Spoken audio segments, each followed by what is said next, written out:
బసవ కోసం వచ్చిన నలుగురు అధికారులను గుర్తుపట్టకుండా చంపేసి జీవదారిలో పడేశారు. ధర్మస్థలిలో ధర్మం చచ్చిపోతుంటే చూస్తూ ఎన్నాళ్ళిలా. పాదగట్టాన్ని కాచుకొని ఉండడం మన ధర్మం. మన ధర్మాన్ని మనం నిర్వర్తిద్దాం. ఇంకా వాడి ఆగడాలు చూస్తూ బ్రతకడమేనా?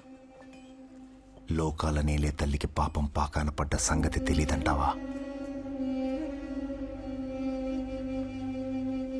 సీకటిని సీల్చుకుని ఆ కనుమలు కొండ ఎగిసే ఎర్రాటి ఎలుతురి కట్కం నాకు కానొస్తోంది.